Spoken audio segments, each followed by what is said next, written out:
We have thousands of miles of water pipe in this city. Many of them are frail and old and prone to break, and we're very much aware of it. This is a great example of where we need to take a long view. We cannot live with bad plumbing forever. We have to do something about it. And we're never, I don't care if we replace every pipe right now, we will have water breaks tomorrow.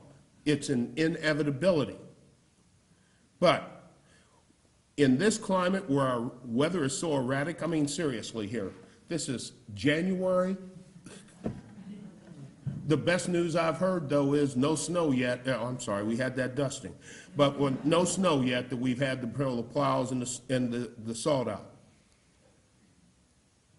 But what we are trying to do is install as many valves as we can, as quickly as we can throughout the city, so that we can try to isolate and narrow down those areas of breaks that we know are coming, so that we inconvenience fewer and fewer households. The ability to treat our water system more like an electrical grid will save us all some headaches and save us some money. But this is a long-term project, and we need to understand that. You've all seen your water rates go up. You're going to see your sewer rates continue to go up. And somebody said it in the paper the other day, the days of cheap water are over. They're right. The days of cheap water are over. The days of any cheap commodity are over. So we need to be smart about what we're doing and conserve where we can. But let's talk some realities. We have over $600 million of delayed infrastructure maintenance. It would cost us $2 billion to replace all the pipes. We have a mandate from the EPA over the next 25 years to do water sewer work in terms of our overflow control project that had at the time a $2.5 billion price tag, but in reality is probably going to be closer to $4 billion. All of these things are coming down the pike, and we need to figure out how to address it. Is it going to be easy? No. But I think that we can find some ways to do some things, but we have to be willing to open up our eyes and be willing to explore some different approaches. We have to recognize cities don't exist just for the time that we're here. They existed before we were here. This city existed before we were born, and it will exist after we go. But we are stewards of it while we are here. And, you know, I'm reminded that when I look out my window and see the Power and Light District downtown, that 75 years ago, our predecessors built City Hall, the county courthouse, and municipal auditorium with taxpayer funds.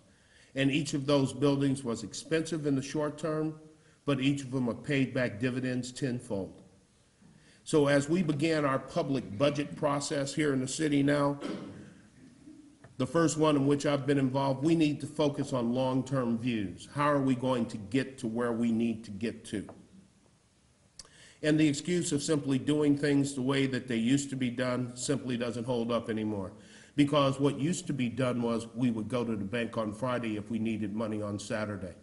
What's done now is that we drive right up there on Saturday without a thought, stick our card right in that little slot, punch in a few numbers, and money comes back.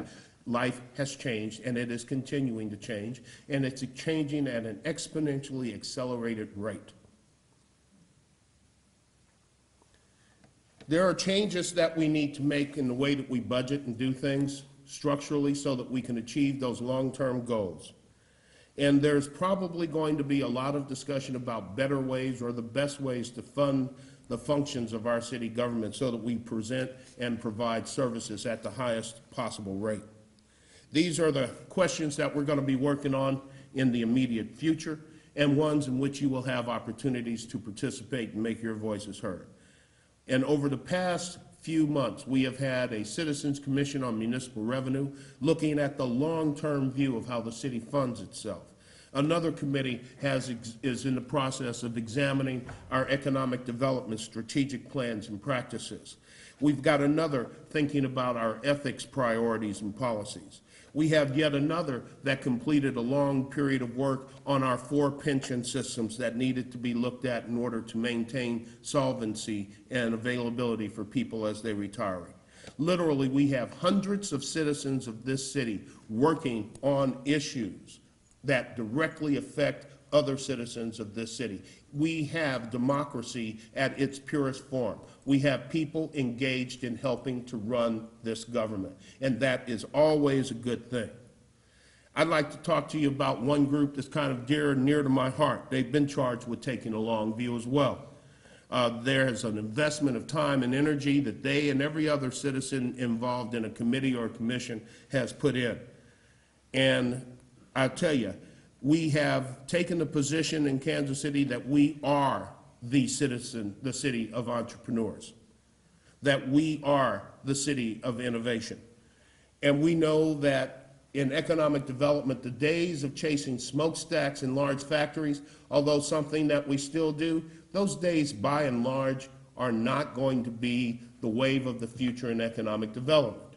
There's only so many factories around, and when people get them, they try hard to keep them. So there is certainly going to be a continued need for manufacturing, but pinning all of our hopes on one industry is not necessarily the most productive thing to do. And if you have doubt about that, please talk to my friend, the mayor of Detroit, Dave Bing. As a city, we now live in a time of technology and knowledge. It's a knowledge-based economy, information-based economy. And we need to recognize that as we move forward, it's only going to become more so. We are starting to focus more on fostering, creating, helping, supporting small startups.